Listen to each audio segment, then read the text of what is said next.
I've always found Egypt's relationship with Nubia fascinating. Much of what we know about this relationship comes from the Middle Kingdom period or after. Much less is known about the interactions between the two during the early periods of Egyptian history, especially during the Old Kingdom. So that's primarily what we'll cover in this video. First, let's learn a bit about the land. The term Nubia historically refers to a region in northeastern Africa, located today in southern Egypt and northern Sudan. The exact boundaries of Nubia have varied over the ages, but in ancient times, it generally extended from the Nile's first cataract near Elephantine to the confluence of the Nile and Atbara rivers, the latter sometimes called the Red or Black Nile. This vast region of over 150,000 square miles was by no means a homogeneous place. It was filled with a lot of diversity regarding the various ethnic groups of people who lived there and the languages that they spoke. Nubia's inhabitants were also divided politically into various chiefdoms and petty kingdoms.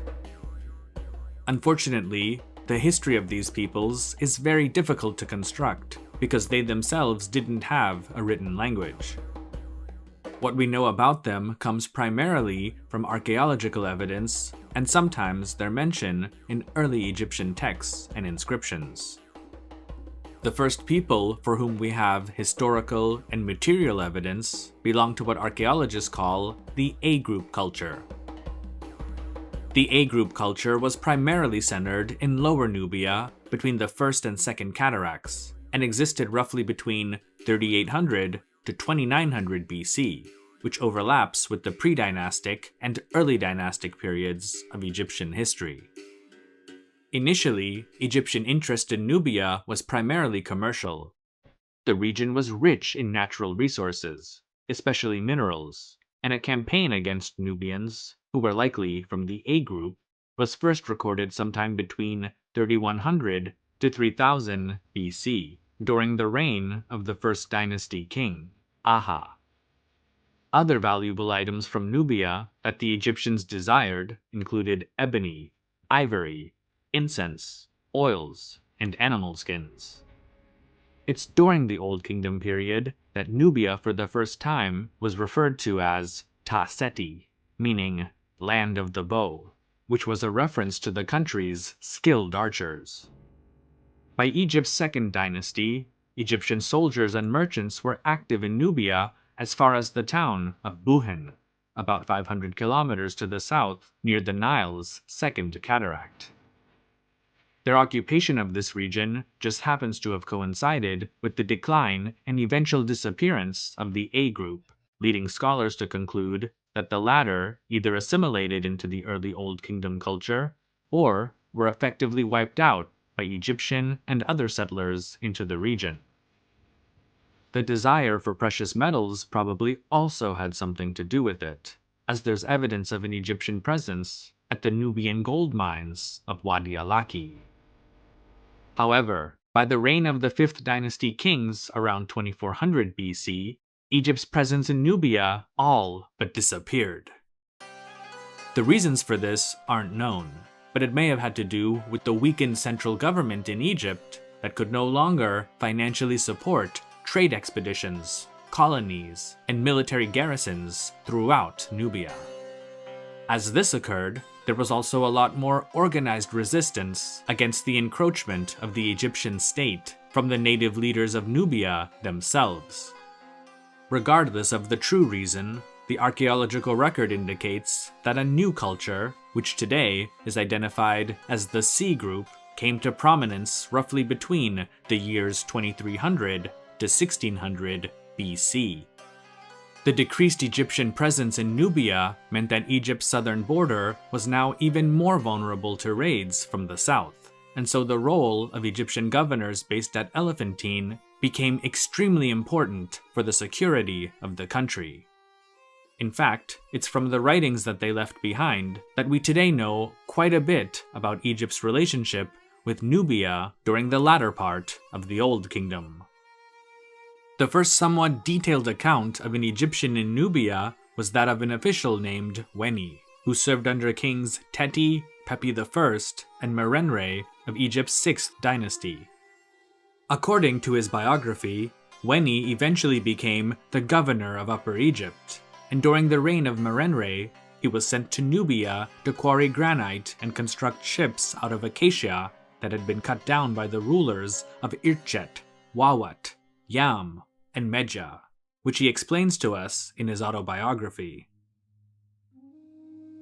His Majesty sent me to dig 5 canals in Upper Egypt, and to build 3 barges and 4 towboats of acacia wood of Wawat. Then the foreign chiefs of Irchet, Wawat, Yam, and Medja cut the timber for them. I did it all in 1 year. Floated, they were loaded with the very large granite blocks for the pyramid. Merenre appears in splendor. Indeed, I made a saving for the palace with all these 5 canals. After completing his tasks within a year, he journeyed back to Egypt. Another well-known Egyptian traveler to Nubia was Herkuaf, sometimes also read Harkuf. A native of Elephantine, Herkuaf rose through the ranks to, like Weni, become the governor of Upper Egypt during the reigns of the 6th dynasty kings, Merenre and Pepi II. According to his autobiography, he sent numerous trading expeditions deep into Nubia and the land of Yam, and fostered good relations with the leadership there. Part of his tomb inscription reads, "The Majesty of Merenre, my lord, sent me together with my father, the sole companion and lector priest, Iri, to Yam to open the way to that country. I did it in 7 months and brought from it all kinds of beautiful and rare gifts, and I was praised for it greatly. His Majesty sent me a 2nd time alone. I came down bringing gifts from that country in great quantity, the likes of which had never before been brought back to this land. I came down through the region of the house of the chief of Setju and Irchet. I explored those foreign lands." Herkuaf also tells us that when Yam was attacked by its enemies, he and men from Egypt fought for its leader, for which they were handsomely rewarded. In fact, Herkuaf strengthened Egypt's ties with Nubia and Yam so much that the king, Merenre, is said to have traveled to Upper Egypt, where representatives of many of Nubia's great tribes came to personally meet with him. After the reign of Pepi II, political chaos ensued throughout Egypt, and the country soon split into several rival kingdoms. Historians call this period of approximately 150 years the First Intermediate Period. Due to Egypt's relative weakness as a whole, few interactions with Nubia are recorded. While some trade did occur, historians believe that its volume was much less, and that various regions of Nubia overall were independent and free of any major Egyptian influence.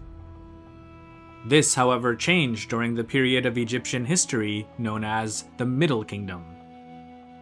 The one who is credited today with reuniting Egypt after the First Intermediate Period is Mentuhotep II of the 11th dynasty. After consolidating his rule over Egypt, he ventured south into the Nubian region of Wawat in order to both protect his southern border as well as to safeguard the flow of Nubian goods into Egypt, especially gold. Mentuhotep also employed many Nubians as mercenaries to supplement his own armed forces. While Wawat wasn't officially annexed as a province of Egypt, it was occupied by Egyptian troops, and the fortress city of Buhin once again became Egypt's leading trade center in Nubia.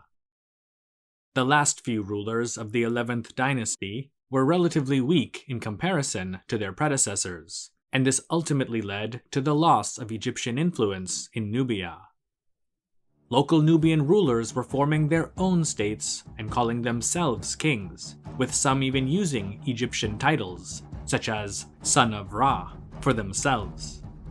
While this may demonstrate the high level of cultural and religious influence that Egypt may have still exerted over Nubia, it also shows the political independence that many of its local rulers now had, so much so that they were openly challenging the Egyptian king by using his personal titles.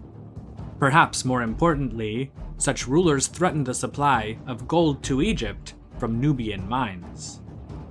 For these and other reasons, King Amenemhat I of the 12th dynasty was a bit more brutal in his dealings with the Nubians, and launched campaigns deeper into Nubia, as an inscription at the site of Wadi el-Girgawi, commissioned by his royal vizier Intifakhur, states. Then I killed the Nubians of the entire remainder of Wahwat. I sailed upstream in victory, killing the Nubian upon his land, and I sailed downstream, uprooting crops and cutting down the remaining trees. I put their houses to the torch, as is done to a rebel against the king. Amenemhat's successor, Senusret I, formally incorporated Wawat and other parts of Nubia as provinces of Egypt. A string of new fortresses was constructed along the Nile to provide security and protect all major trade routes and gold mines up until the Second Cataract, and Egyptian troops patrolled the area in order to snuff out any resistance to the king's authority. There was one powerful kingdom at the time in Nubia, that of Kush, whose power base was the city of Kerma, and it posed a great threat to Egyptian interests in the region. In order to curb their power and strengthen his own, Senusret III built even more fortresses to protect his Nubian possessions, and for the first time extended Egypt's southern border beyond the Nile's Second Cataract. Like his predecessors, Amenemhat and Senusret I, he also had a no-tolerance policy towards Nubian opposition and the Kushite kings who encouraged it. In one of his inscriptions, Senusret III tells us, I have carried off their women and brought away their dependents, burst forth to poison their wells, driven off their bulls, ripped up their barley, and set fire to it. Egyptian dominance in the region lasted until just before the end of the Middle Kingdom and the political breakup of the country, once again during what became known as the Second Intermediate Period, which was also a time when a revitalized and more powerful Kingdom of Kush dominated Nubia.